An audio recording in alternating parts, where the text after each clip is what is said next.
Kirk, thank you so much for joining us this morning. Rennie, good to be here again. Thanks for having us, and good morning to your listeners around the world. It is great to have you here as we continue with this brunch presentation at 107. You ask a number of things. Let's just deal with the area of curriculums of people's resume being available on the internet. You wrote this letter to the Prime Minister, and you said you had done the same to the outgoing Prime Minister. Am I correct? Well, we had suggested to the outgoing Prime Minister back in May 2010 that her administration overcompensates on the side of accountability, transparency, honesty, and so on, because we had just come out of a situation dealing with the Cold Heart issues, the $2 million flags, the vessel sue, and a whole number of other issues, not necessarily on the scale of the corruption that the following 5 years. Well, which is what we're going to come to, because but corruption and unaccountability nonetheless. If I could, before we go to that, we're talking about President Carmona, and we need to call a spade a spade. I think that the best thing that the UNC government has done for the country is to expose so many of the loopholes in our system that need to be urgently addressed. Anthony Carmona is doing the same thing for the office of the president, exposing so many of the loopholes. You're talking about a president that I believe is out of control. You're talking about a president that has described any view contrary to his or not perfectly aligned with his as donkey cart interpretation, Rumsfeld politics, and donkey cart legislation of the of the Constitution. President Carmona, whoever writes his speeches, they're decent speeches. The messenger is wrong. Anthony Carmona has no moral authority to pontificate or to preach to the people of Trinidad and Tobago. Anthony Carmona, it's still unclear. That's a sweeping statement that he has no moral authority. He doesn't, because there's still the issue of the housing allowance, which he took for so many months, that remains unresolved. Professor James made a good point. We need to relook the Constitution to examine how we can more effectively scrutinize whomever is holding that office of the president, possibly look at ways that the president can ultimately be removed or at minimum challenged. I wish I could find a way to legally challenge Anthony Carmona for the $28,000 of taxpayers' money that was taken for so many months. So I think we need to call a spade, and that's among the things that we do at Fixing TNT. So there. I like to have an advocacy group out there that's looking at things and asking questions. Some heads, I would assume, should be rolling for that mix-up, the faux pas, as they call it, with regards to the swearing in. But that's a whole. Again, even as far back as when he first came in, the lady Lenore Dorset.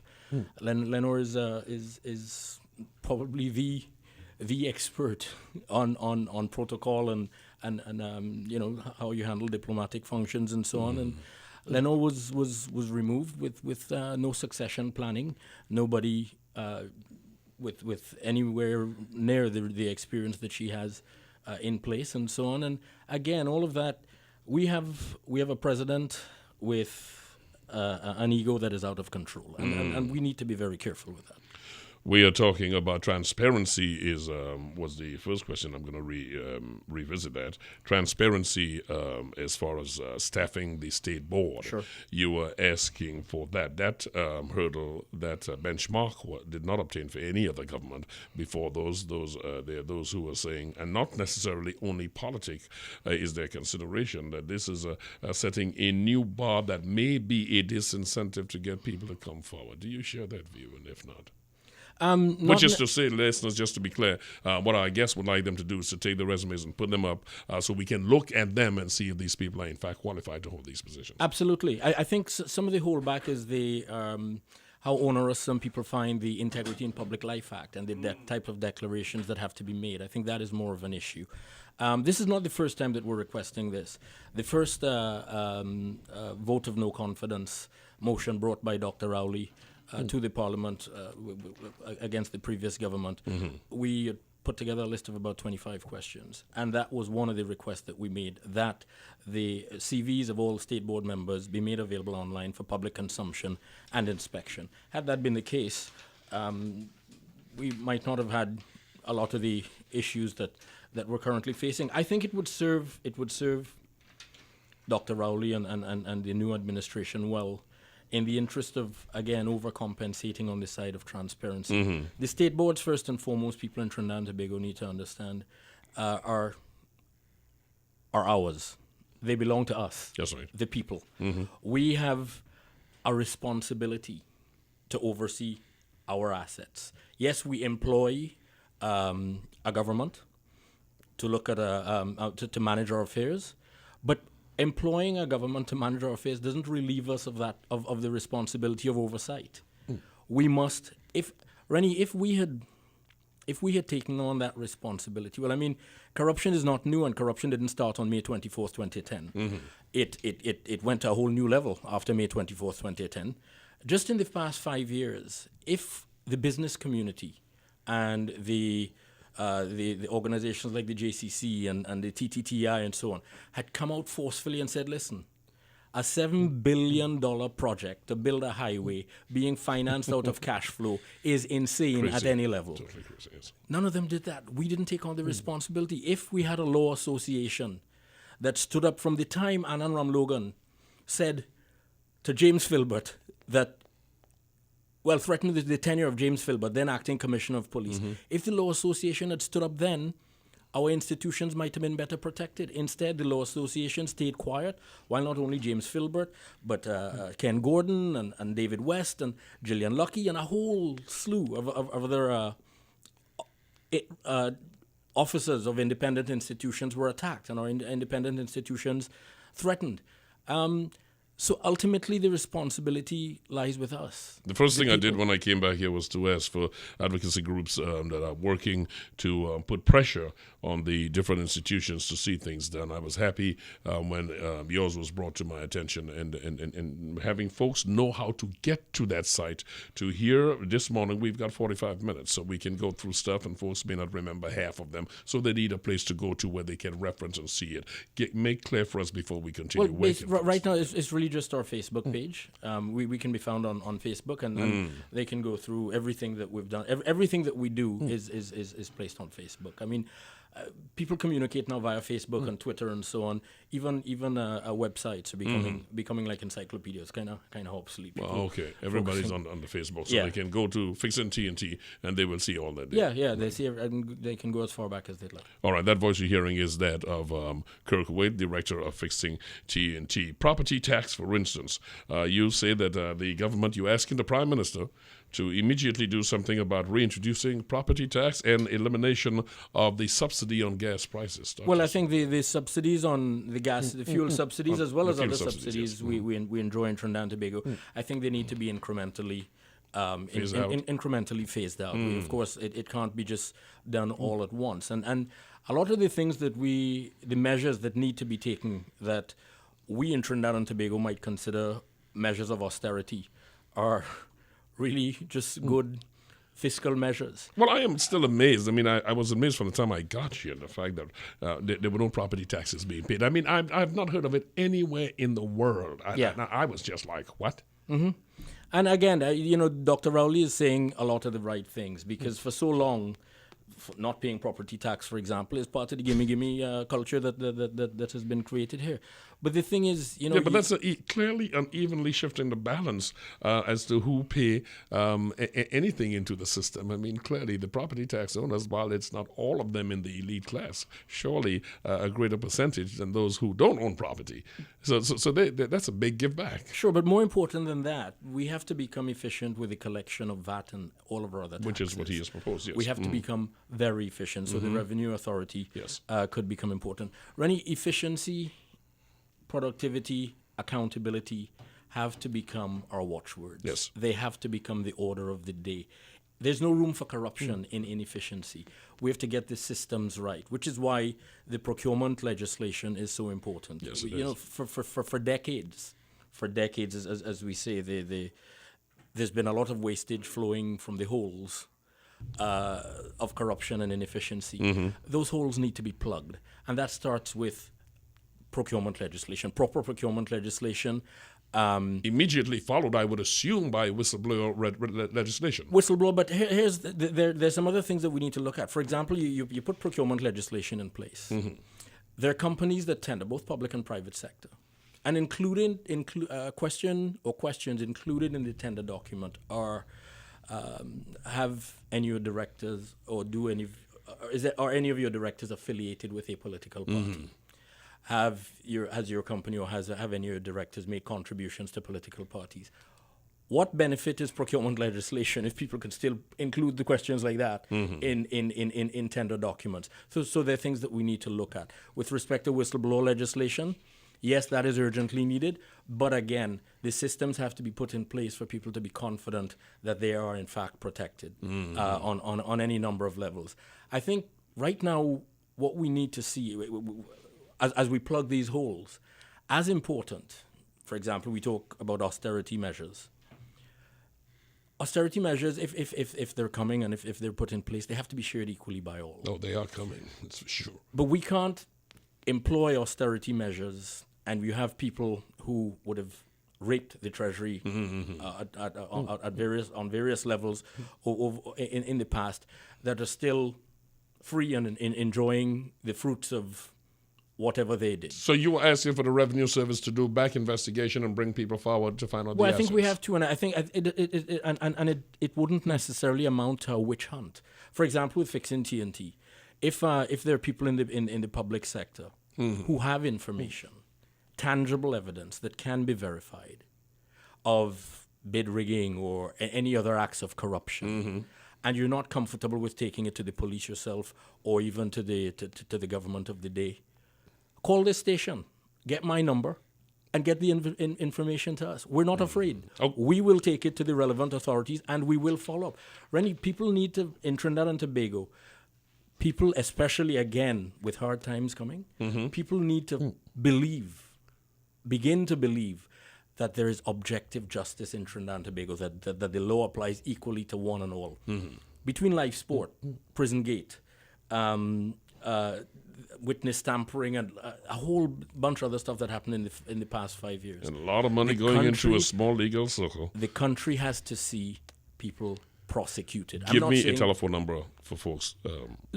You could use my number for now. They could call the station and get my number, which is 68123. No, I have no problem giving it to people. It's 6812338. That's my number. That is important here. 681-2388, and folks can do this 2338. 681-2338. 2338. Thank you very much. 681-2338. Fixing TNT as we're talking about, because I agree with you on this. There is no way you can ask folks to share in belt tightening and the sacrifice necessary to move the country forward when it's like an elephant looking at everybody for what seemed to be unjust gains, and folks are just walking away with it. Well, what happened? You're now closing the gate after the horse? No, the horse is still here. Just go back and check the tracks he ran on.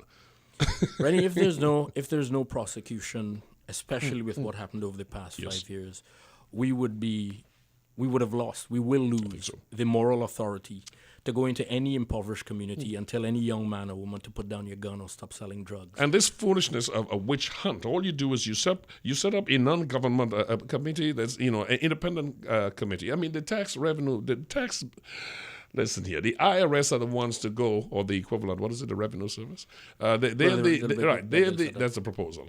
They're the ones to go in and look at this. Here's what I want you to do. Reconcile what you have now with your salary of the past 5 years. Yeah. You and your family. Now, if you can reconcile it, go your way. If you cannot reconcile it, come our way. Yeah, there's a simple principle called unexplained wealth. And if you can't explain it, then you have... Kirk Waithe is the voice you're hearing. He's the director of Fixing TNT. We're talking about some demands and some suggestions that he advanced to the Prime Minister, talking about urgent attention must be paid. You make mention of the investment we are not making, and I raised that here because earlier I spoke with Officer Shabadi on the whole issue of crime, and I feel that the investment into culture and into sport is clearly linked to giving an alternative to folks, young folks that they can go to. And you were telling the Prime Minister that you need a comprehensive investment in sports, arts, and culture. Yeah. Well, let me say this. Let's acknowledge that this administration is, I think, going on 3 weeks old. Yes, that's all. Yes. So we need to first and foremost acknowledge that. Thank you. So, yes. Right now, there's been a spike in the murder rate and things like that. The administration can't be blamed for that. That's right. What I can do is cast blame on all of the career politicians, those who in the current administration and those in opposition and those who've been there for decades. I can assign blame to them for the state of disrepair that our police service is in, for the fact that our office of the DPP is understaffed and under-resourced and things like that. But speaking specifically to sports, arts, and culture, Rennie, comprehensive and meaningful investment in sports, arts, and culture, meaningful participation in sports, arts, and culture will result in much more than more artists and athletes. While that's great. There's a return for the country, yes. It's great that we have better athletes because, I mean, people talk about Brian Lara going to Dominica and what he doing there and why. Who better in the Caribbean, Brian Lara, as an internationally recognized sportsman, could bring more attention to Dominica, which is what it needs before it could get to the assistance that it needs, could bring more attention to Dominica than the collective cabinets of all the CARICOM countries. That's right. So in proper investment in sports, arts, and culture, the return would be much more than artists and athletes. We would have more doctors, more lawyers, more educators, more entrepreneurs. We would have better citizens because the discipline learned from actively participating in sports, arts, and culture, you can do anything with it. If I had anything to do with running this country, if anybody would listen to just one piece, they say, Kirk, give us one piece of advice that we will take on board, it would be that sports, arts, and culture should be the most important ministry, more than energy, more than finance, probably even more than education, because the discipline learned would. It is critical. It's critical to human development. There's also events as a result of that. I mean, there is tourism money to be had in all three areas, and you can have a whole lot of event hosting and a whole lot of stuff. Oh, absolutely. You're bringing attention to the country through your sports, which means you're really inviting foreign investment in all of these things. So they are agreed. But when we talk about sports, arts, and culture, we talk about it very specifically. We speak very specifically to to its relevance to human development. I got you.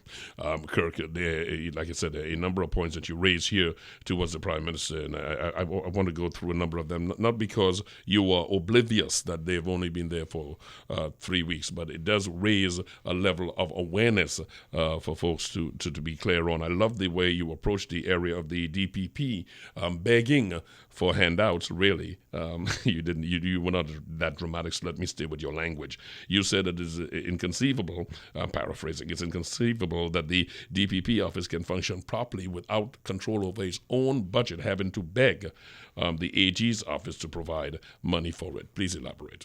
Well, first of all, let's understand that there are no, when people talk about full financial autonomy, that would never be a reality because ultimately somebody has to approve your budget, and that might be the Parliament. But in its manifesto, the PNM actually talks about providing the judiciary and Parliament with the authority to manage their approved appropriations, and we're hopeful that would include that by the judiciary. We're hoping that would be expanded to include offices like that of the Director of Public Prosecutions, because. Now this has to be very carefully managed. If you have a rogue attorney general or an attorney general with a specific agenda, he or she can really frustrate the DPP because he or she controls the purse strings of the DPP. Now we have to be mindful as well that when you give, if you do it as we're suggesting, and the DPP is afforded a budget over which he or she has full control and is held to stringent accountability, we also have to be mindful that you run the risk as well. You might have somebody rogue in the office of the DPP. So again, it comes back to how do we put the systems in place. But the thing is that we need to urgently be addressing these issues. We need our independent institutions to be independent. We need them to be strong. We need them to be vibrant. We need them to be free of political interference and influence. And as long as the purse strings are being controlled, you run the risk of frustrating those efforts. And that's what we're seeing with respect to the office of the DPP. Fully concur with that. 11:33, the office of the DPP is one area. The Integrity Commission is another one. We'll come back to that after this. Our guest is Kirk Waithe.